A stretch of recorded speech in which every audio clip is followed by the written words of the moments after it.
근데 이 부모님들이 용기를 북돋아 주는 거지. 너 이렇게 살아서 뭐하냐, 이혼해라. 자기는 그렇게까지는 아니었는데 이렇게 얘기를 하니까 이 김에 해볼까? 라고 해가지고 나 겸사겸사 해볼까? 라고 해서 이혼소송 제기하시는 분들이 상당히 많다고요.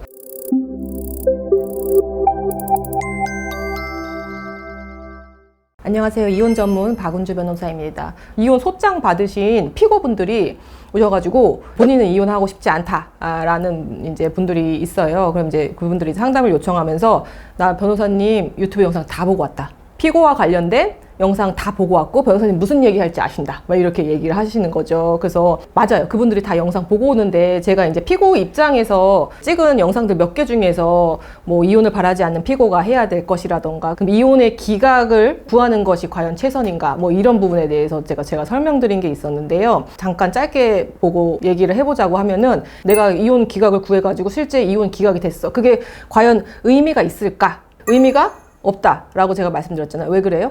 이혼이 기각이 됐다는 거는 결국에는 이혼 소송을 제기한 원고는 소송이 끝날 때까지 나는 이혼을 하겠습니다라고 해서 이혼 유지를 계속, 이혼 의사를 계속 이제 확고하게 하는 입장이었고, 피고는 난 이혼하고 싶지 않습니다 라고 해가지고 이제 소송을 막 이제 지리하게 하다가 결국에는 판사가 판결로 이혼이 안 된다 라고 해서 이혼 기각해가지고 너는 법리론을 유지해 이런 취지잖아요. 사실상의 부부관계를 보면 회복되지 않았어. 이혼소송이 1년, 2년, 3년 지속되면서 별거도 하고 그 다음에 그 별거 기간이 지속이 되고 그래서 이제 1심 판결이 너네는 아직 이혼할 건 아니야 하고 해서 원고의 이혼 청구 기각 이렇게 났어요. 그쵸? 그러면은 피고는 안도의 한숨을 쉬겠지만 원고는 내가 잘못했구나 라고 해서 집에 돌아옵니까? 집에 안 돌아오죠? 예. 이혼이 기각돼도 원고는 돌아오지 않아요. 무슨 얘기냐? 이혼이 기각된다고 해도 혼인관계가 회복되지 않으면은 사실상의 부부관계는 파탄된 채로 그렇게 시간이 흘러가서 각자 살 뿐이니까 그 선생님이 이혼이 기각된다는 게 도대체 무슨 의미가 있나요? 라고 하면서 제가 한번 잘 생각해 봅시다 라고 얘기를 하잖아요.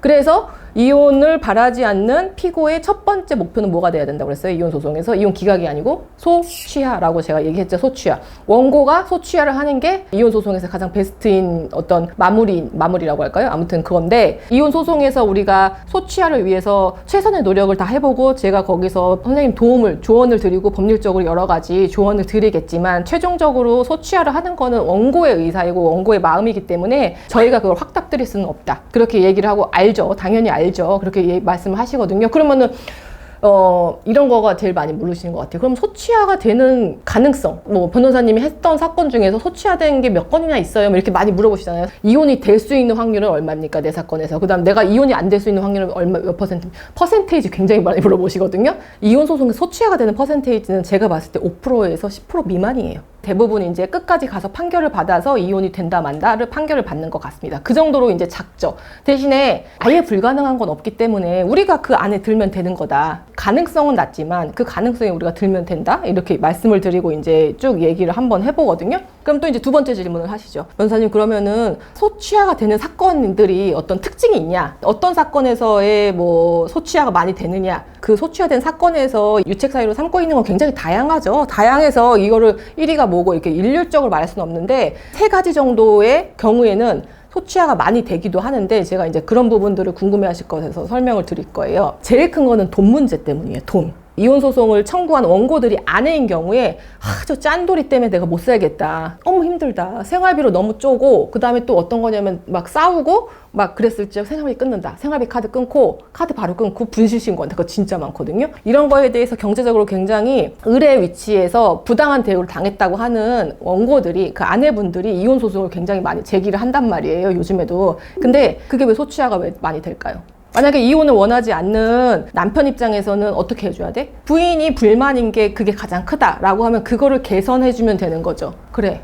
돈 당신이 다 관리해. 급여, 소득 다 같이 공유하고 공동인증서 다 공유하고 당신 다 알아서 해. 나중에 미래를 위해서 재테크를 잘 하려고 내가 너무 악착같이 하다 보니까 당신이 힘든 거에 대해서 많이 내가 생각을 못 해주고 미안했다. 근데 당신이 그것 때문에 힘들어서 이혼소송까지 했으니까 내가 그 부분을 해소해 주겠다. 라고 했을 때 그게 정말로 해소가 되면은요 소취하로 굉장히 많이 가요. 저도 많이 그런 케이스를 경험을 했고 그리고 심지어 원고들이 먼저 이혼 소송을 제기를 해요. 뭐 제가 원고의 대리인이 될 수도 있고 하는데 그렇게 해서 뭐 조정길이 열리거나 그렇게 하잖아요. 근데 일단은 뭐 피고가 이혼 못한다 라고 얘기를 하는 부분이 있죠. 그러면은 원고 당사자들이 저한테 먼저 변호사님 저 어떤 조건이면 소취할게요 라고 먼저 얘기하시는 분도 있어요.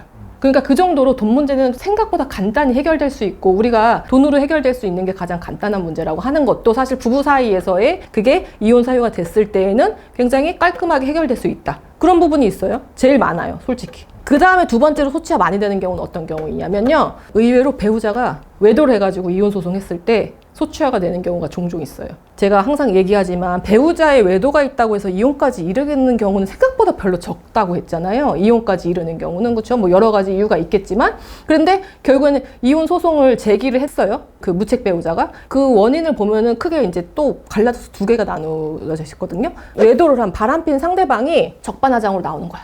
막 오히려 막 생활비 끊고 뭐 어떻게 하고 뭐 애들 안 보고 막 나가서 더 나쁘게 굴고 막 욕하고 막 때리고 그러면서 오히려 이혼을 원하고 괴롭히니까 무책 배우자가 견디지 못해서 이혼 소송을 하는 경우가 있고요. 그러면은 뭐 쌍방 이혼은 당연히 되겠죠. 그 소취하진 않을 거니까. 왜냐면 상대방도 이혼을 원했으니까.